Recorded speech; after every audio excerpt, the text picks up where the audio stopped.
할렐루야. 4월 2일 함께하는 교회 큐티 영상을 시청하시는 우리 성도 여러분들을 환영합니다. 오늘 우리가 함께 살펴볼 본문은 신명기 19장 1절부터 21절까지의 말씀입니다. 우리 함께 눈으로, 귀로, 그리고 가능하신 분들은 입으로 읽도록 하겠습니다.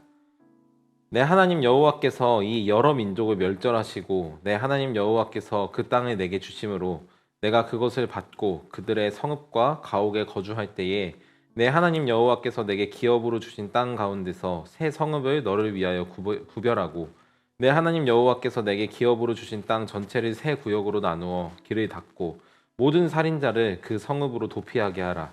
살인자가 그리로 도피하여 살만한 경우는 이러하니 곧 누구든지 본래 원한이 없이 부지 중에 그의 이웃을 죽인 일, 가령 사람이 그 이웃과 함께 벌목하러 삼림에 들어가서 손에 도끼를 들고 벌목하려고 찍을 때에 도끼가 자루에서 빠져 그 이웃을 맞춰 그를 죽게 함과 같은 것이라. 이런 사람은 그 성읍 중 하나로 도피하여 생명을 보존할 것이니라. 그 사람이 그에게 본래 원한이 없으니 죽이기 합당하지 아니하나 두렵건대 그 피를 보복하는 자의 마음이 복수심에 불타서 살인자를 뒤쫓는데 그 가는 길이 너무 멀면 그를 따라 잡아 죽일까 하노라. 그러므로 내가 내게 명령하기를 새 성읍을 너를 위하여 구별하라 하노라. 내 하나님 여호와께서 내 조상들에게 명령하신 대로 내 지경을 넓혀 내 조상들에게 주시리라 말씀하신 땅을 내게 주실 때에 또 너희는 오늘 내가 너희에게 명령한 이 모든 명령을 지켜 행하여 내 하나님 여호와를 사랑하고 항상 그의 길로 행할 때에는 이 셋 외에 새 성읍을 더하여 내 하나님 여호와께서 내게 기업으로 주신 땅에서 무죄한 피를 흘리지 말라. 이같이 하면 그의 피가 내게로 돌아가지 아니하리라. 그러나 만일 어떤 사람이 그의 이웃을 미워하여 엎드려 그를 기다리다가 일어나 상처를 입혀 죽게 하고 이 한 성읍으로 도피하면 그 본 성읍 장로들이 사람을 보내어 그를 거기서 잡아다가 보복자의 손에 넘겨 죽게 할 것이라.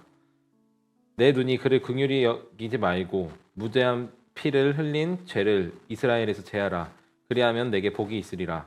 내 하나님 여호와께서 내게 주어 차지하게 하시는 땅, 곧 내 소유가 된 기업의 땅에서 조상이 정한 내 이웃의 경계표를 옮기지 말지니라. 사람이 모든 악에 관하여 또한 모든 죄에 관하여는 한 증인만 정할 것이 아니요 두 증인의 입으로나 또는 세 증인의 입으로 그 사건을 확정할 것이며, 만일 위증하는 자가 있어 어떤 사람이 악을 행하였다고 말하면 그 논쟁하는 쌍방이 같이 하나님 앞에 나아가 그 당시에 제사장과 재판장 앞에 설 것이요 재판장은 자세히 조사하여 그 증인이 거짓 증거하여 그 형제를 거짓으로 모함한 것이 판명되면 그가 그의 형제에게 행하려고 꾀한 그대로 그에게 행하여 너희 중에서 악을 제하라. 그리하면 그 남은 자들이 듣고 두려워하여 다시는 그런 악을 너희 중에서 행하지 아니하리라. 내 눈이 긍휼히 여기지 말라. 생명에는 생명으로, 눈에는 눈으로, 이에는 이로, 손에는 손으로, 발에는 발로이니라. 아멘. 우리가 읽은 말씀은 하나님의 말씀입니다. 19장으로부터 시작해서 23장까지는 모세가 앞으로 이스라엘에 들어가게 될 땅에서 가장 기초가 될 사회제도, 사회법에 대해서 이스라엘 백성들에게 교훈해주는 내용입니다. 특별히 모세는 먼저 도피성에 대한 이야기를 하고 있는데요. 이스라엘 속에서 일어나는 살인사건, 특별히 고의성이 없는 살인을 어떻게 대처해야 하는가에 대한 내용이 바로 이 도피성 이야기입니다. 특별히 모세는 이 도피성을 지을 때 한 곳에 몰아서 짓지 말고 이스라엘이 차지할 땅 곳곳에 설치하여 도망자가 추격자보다 빠르게 그 성읍에 도착할 수 있도록 하라고 명령함과 동시에 그 길을 쉽게 찾아갈 수 있도록 길을 잘 닦아놓고 마련해야 한다라고 가르쳐 줍니다. 뿐만 아니라 이스라엘 백성이 그 땅에 들어가서 하나님의 말씀에 잘 순종한다면 하나님께서 아브라함에게 약속하셨던 모든 땅을 차지하게 될 것이니 그때에는 처음 만든 도피성 3개 외에 또 다시 3개를 선택하여 총 6개의 도피 성읍을 지정하여 관리하라고 명령하고 있습니다. 우리는 이 말씀에서 하나님의 자비하심을 생각해 볼 수 있습니다. 먼저 살인자의 편에서는 실수로 인한 살인으로 죽음을 면책받을 수 있는 방편이 주어진 것이죠.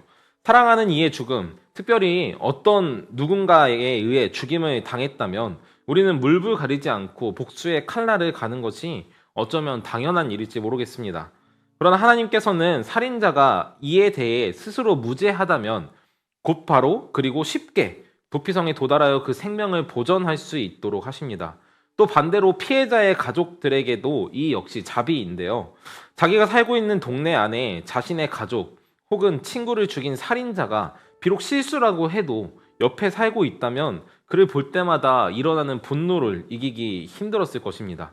이런 상황을 평생에 겪지 않도록 하기 위해 하나님께서는 피해자의 가족이 2차 가해를 당하지 않도록 살인자를 격리함으로써 그들의 마음과 생각을 지키게 해주시는 것이죠. 그런데 여기서 문제는 그가 고의성이 있는지 없는지를 무엇으로 판단하냐는 것입니다.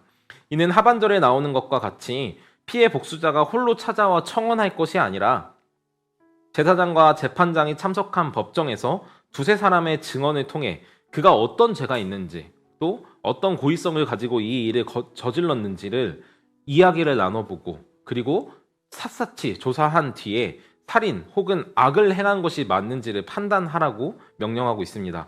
평소 살인을 저지르는 자의 행실이 피해자에게 어떠했는지를 다양한 사람들의 증언을 통해 일관성이 있는지 없는지를 파악하고 그에게 죄가 진짜 고의인지 아니면 실수인지를 판별하는 것입니다.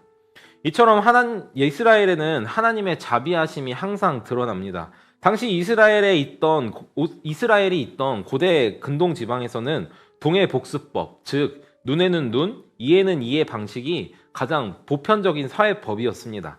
우리는 이것을 보면서 용서가 없는 당한 대로 갚아준다라는 식으로 해석하지만 이는 사실 하나님께서 당시 온 세상 가운데 주신 특별히 이스라엘에게는 더더욱이나 하나님의 자비하심을 누리도록 하는 방법이었습니다. 복수의 고리는 끝이 없죠. 한 대를 맞으면 두 배로 갚아주고 싶은 것이 우리들의 마음입니다. 그러나 하나님께서 딱 그만큼만 그 이상은 없다고 잘라서 말씀하십니다. 특히 이 생명에 관한 것은 더더욱 함부로 할 수 없도록 반드시 재판을 통해 그 결과를 보장받도록 하십니다.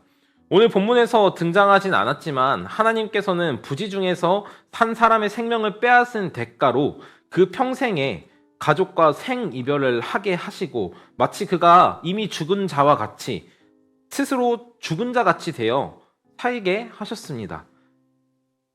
그러나 하나님께서는 이 와중에서도 그에게 자비를 베풀어 주십니다. 가족과 생이별한 이 살인자가 단 한 가지의 방법으로 도피성에 나와 자기의 고향으로 그리고 자기의 가족 품으로 돌아갈 수 있도록 하셨는데요. 바로 그 시대의 대제사장이 죽을 때만 가능했습니다.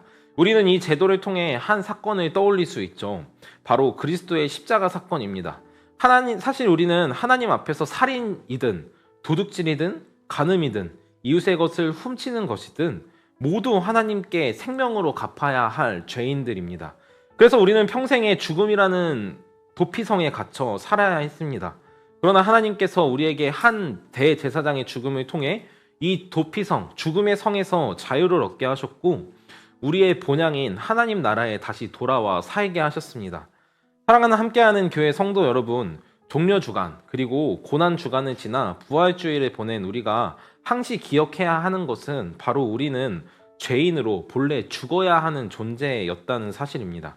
그러나 하나님께서 우리에게 은혜를 베풀어 주셔서 그리스도의 십자가와 부활을 믿는 모든 자들에게 생명을 주셨다는 사실을 날마다 기억하시길 소망합니다. 도피성에 갇힌 살인자가 대제사장이 죽었다라는 사실을 듣고도 이를 믿지 않으면 그의 평생에 대제사장이 죽기를 기다리며 도피성에서 죽은 자와 같이 가족들과 생이별하고 고향 땅으로부터 쫓겨나 살아야 하는 것처럼 그리스도께서 이미 우리를 위해 죽으셨고 그분께서 사망을 이기시고 부활하셨다라는 사실을 믿지 않는다면 예수님께서 하신 그 모든 일이 그리고 그것을 통해 이루신 모든 일이 그 사람에게 허사가 될 뿐입니다. 오늘 하루 우리 모든 성도님들이 예수님께서 하신 일과 그를 통해 이루신 일을 믿고 그에 감격하고 살아가는 날이 되시길 축복합니다. 함께 기도하겠습니다. 하나님 아버지, 오늘 우리가 함께 도피성에 대해서 살펴보았습니다. 하나님, 이 도피성이 하나님의 자비하심과 하나님의 은혜를 드러내는 성읍임을 우리가 함께 살펴봤고 그와 함께 살인자와 또 피해자에게 자비를 베푸시는 것임을 주님 우리가 살펴보았습니다. 주님, 우리도 이 땅에서 살인자와 같이 죽음을 모면하기 위해 혹은 죽음 때문에 쫓겨나 저 도피성에 갇혀서 살아야 되는 인생임에도 불구하고 하나님께서 한 대제사장 예수 그리스도의 죽음을 통해 우리에게 고향으로 돌아갈 수 있는 다시 한번 자유를 허락해 주시는 그 은혜를 우리가 누리고 입었음을 이 시간 다시 한번 살펴보았습니다. 하나님, 우리가 우리들의 삶에서 이 사실을 믿고 우리 안에 주어진 이 자유를 기뻐하고 또 사람들에게 대제사장의 죽음과 그의 부활하심을 전하는 우리 함께하는 교회가 되게 하여 주옵소서. 예수님의 이름으로 기도합니다.